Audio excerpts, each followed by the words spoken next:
Pode descansar. Posso fazer volta não, Nara? Isso aqui, ó, quase não dormiu essa noite. É?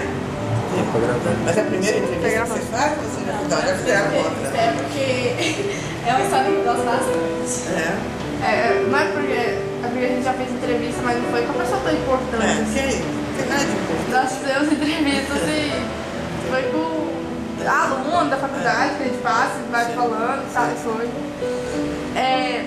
Vou começar a primeira pergunta clássica, assim, sobre seu pai, assim.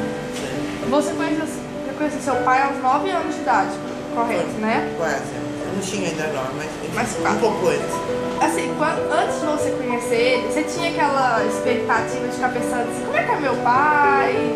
Se meu pai é assim, assim. E quando você conheceu ele, se suas expectativas foram alcançadas, assim, se era aquilo que você tinha pensado do seu pai, porque muita gente ficava falando Luiz Carlos Prestes, e aí você foi criando alguém na sua cabeça?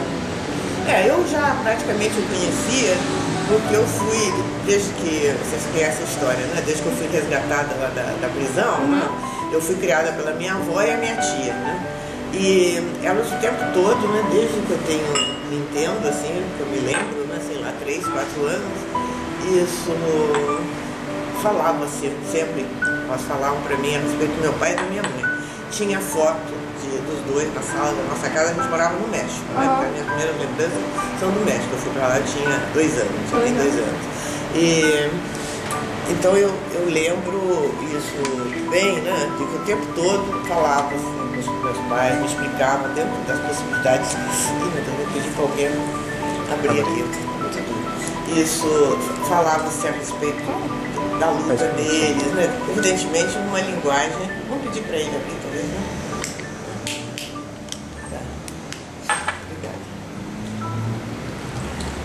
Então eles não eram desconhecidos para mim de jeito nenhum. Obrigada. Isso serve para vocês também. E eu não só conhecia por foto, né? Que o tempo todo mostravam fotos, explicavam quem eles eram. Como? O número da habitação é 308. Isso explicavam quem eles eram, explicavam que eles eram, lutavam, enfim, para um futuro melhor para as crianças. Claro, tudo isso numa linguagem assim para crianças de 3, 4, 5 anos, né? De uma forma simples, mas enfim, eu tinha consciência da situação deles, né? Desde pequena me ensinaram a eu não ficar me lamentando nem me queixando, porque os pais estavam longe, entender a situação, né? E me orgulhar da luta dos meus pais, que eram comunistas, eram revolucionários, né? Isso desde pequeno. E depois também as cartas, né? Quer dizer, eu me criei nessa época, pequena, assim, aquela expectativa em casa da minha avó e da minha tia da chegada de cartas, que era um negócio difícil, né? As cartas do meu pai e as cartas da minha mãe. As cartas da minha mãe acabaram logo, né? A partir de 41 já não tinha mais cartas dela. E não se sabia aquela angústia, né? Da minha avó, da minha tia, né? Que não tinha notícias, né? As cartas do meu pai também eram irregulares, né? Chegavam muito mais do que da Alemanha, mas também eram irregulares, de vez em quando a polícia proibia ele de escrever, né? Aquela aflição da minha avó. Então, esse ambiente, né? Desde pequena eu vivi. Depois minha avó morreu quando eu tinha 6 anos, né? Mas a minha tia continuou cultivando, né? Essa ideia de que eles iam ser soltos uma vez, que a família ia se reunir de novo, né? Que eu ia viver com meus pais, né? Inclusive a minha tia me criou muito nesse sentido, que não te chamar, porque alguns amigos diziam, você devia ensinar a Anitta a te chamar de mãe, porque na prática ela que era mãe, né?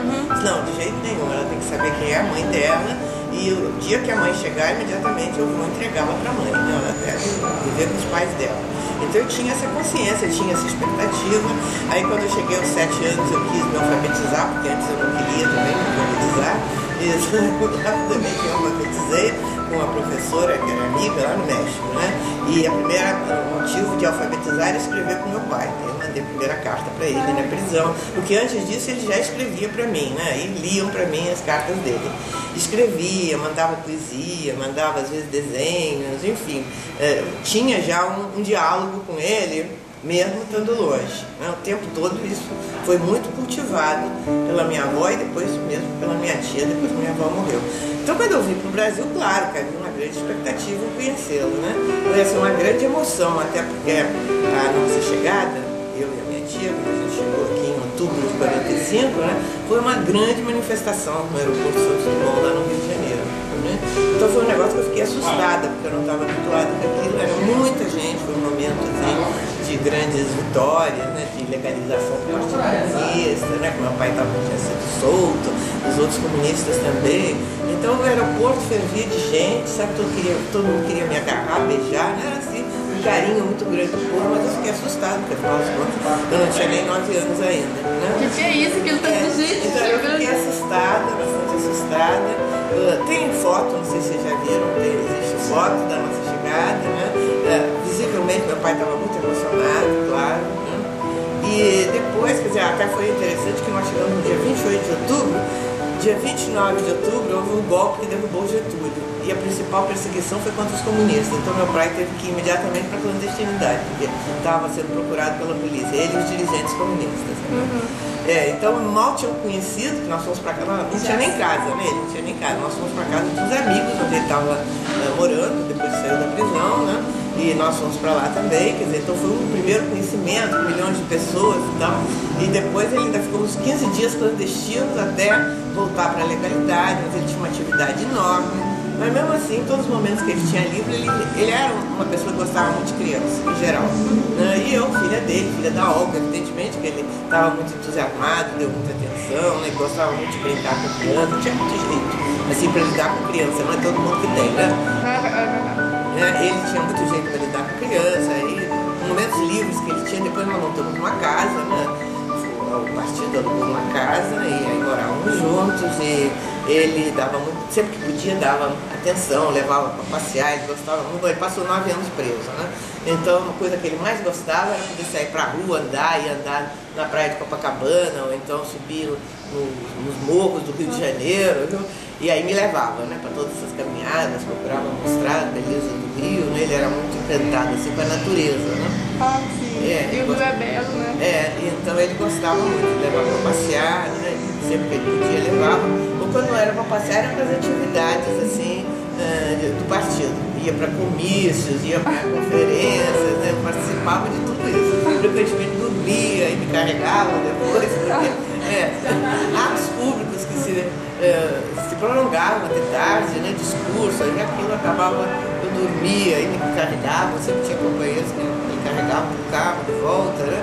Mas enfim, ele procurava dar muita atenção, ele sempre deu muita atenção, mas isso durou pouco, porque depois veio a clandestinidade do partido de novo, aí novamente só por correspondência, né?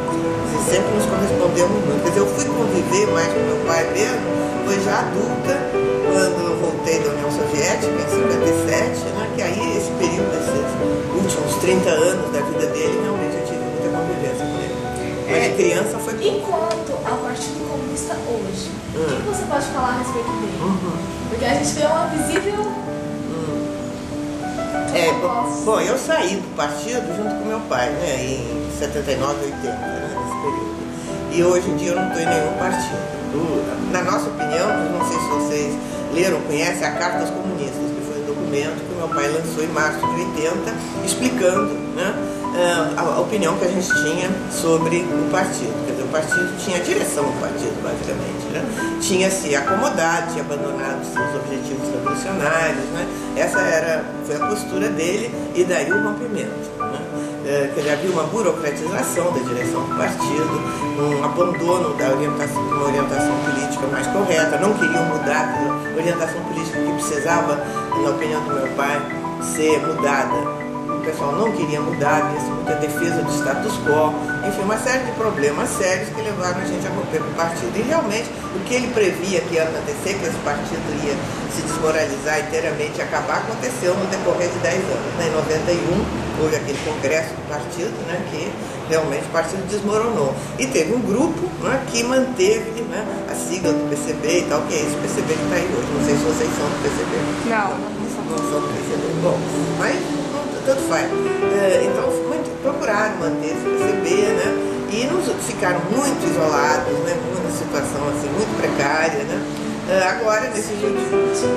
Nenhuma. Agora, nesses últimos anos, tem uma certa reanimação, né?